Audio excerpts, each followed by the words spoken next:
O objetivo deste objeto educacional é meramente educativo e não tem a intenção de apontar culpados, chocar espectadores e nem ferir a dignidade das vítimas e demais envolvidos. Olá, meu nome é Alessandra e eu vou mostrar para vocês de uma maneira matemática, física, como que um acidente aéreo pode acontecer.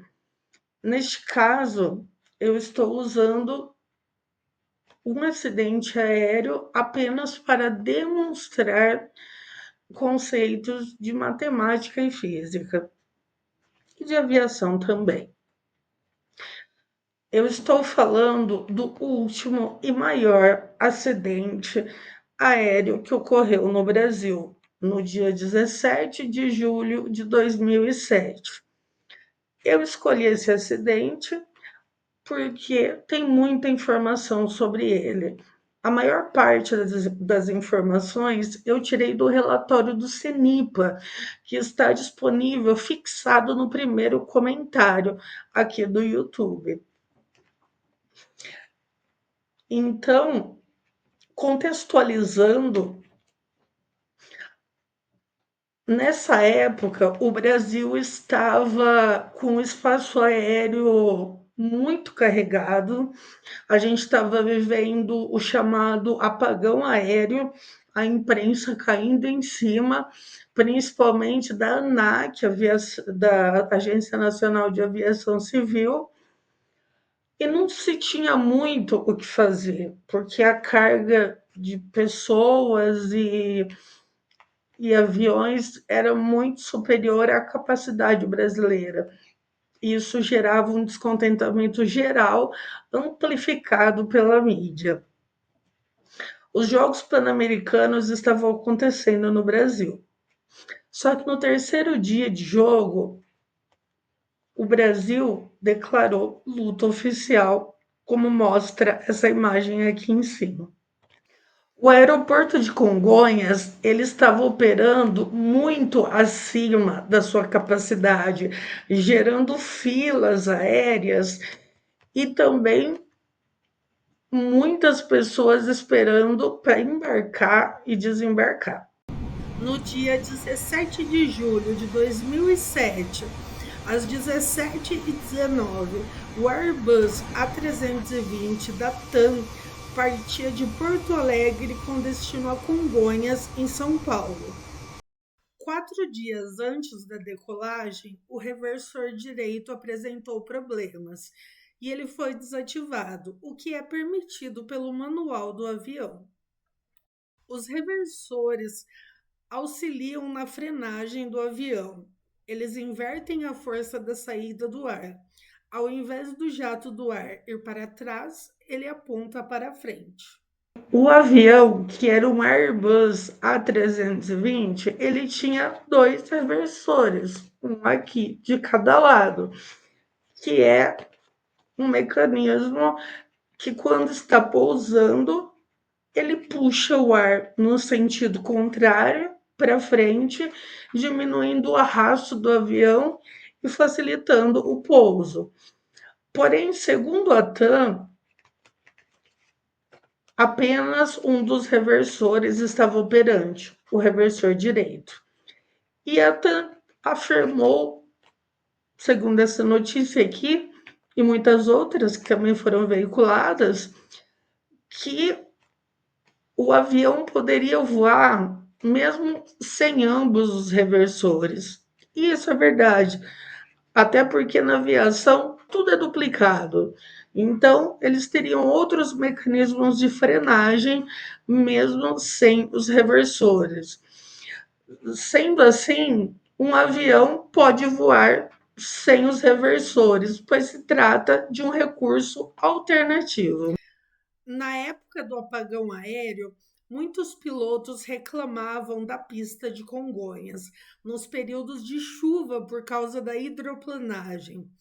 Hidroplanagem é quando a água penetra entre o pneu e o pavimento, causando perda de atrito e a saída do avião da pista por causa da falta de atrito do pneu com o solo. Diante das intensas reclamações, foram feitas obras na pista de Congonhas, mas elas não mantiveram a qualidade dos groovings anteriores. Então, diante das novas reclamações, foram expedidas diversas notas aos pilotos para eles tomarem cuidado no pouso em Congonhas, pois havia baixo atrito na pista durante os períodos de chuva. As obras terminaram um mês antes do acidente. Nesse período não houve chuva. Os groovings são essas ranhuras na pista que você está vendo aqui. Elas escoam a água, evitando a hidroplanagem. A ANAC emitiu uma medida mitigadora, obrigando que ambos os reversores estivessem operantes para o pouso em Congonhas, 6 meses antes do acidente, mas logo em seguida ela teve que voltar atrás pela impossibilidade de implementar essa medida mitigadora. No dia 15 começou a chover e praticamente todos os pilotos informavam a torre de controle sobre a pista estar muito escorregadia.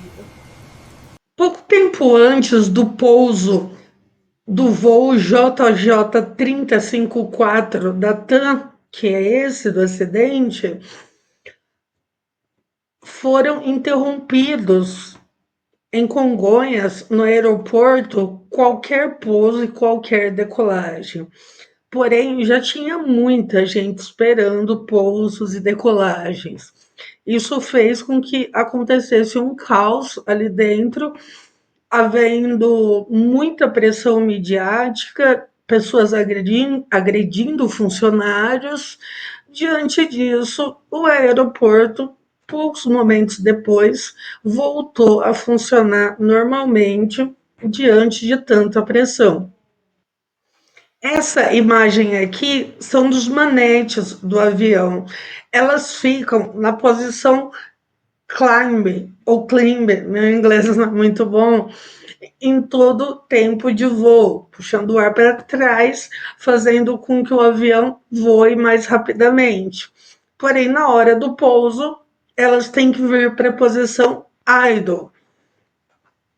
Antes do acidente, quando um dos reversores estava inoperante, apenas a manete do motor bom era puxada.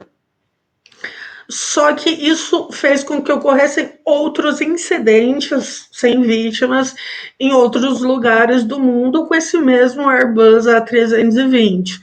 Dito isso, a, a Airbus, né, dona desse avião, mudou os protocolos e fez com que ambas as manetes tivessem que ser mudadas para a posição idle. Isso não foi feito, foi puxada apenas uma. Isso fez com que um motor acelerasse enquanto o outro freasse.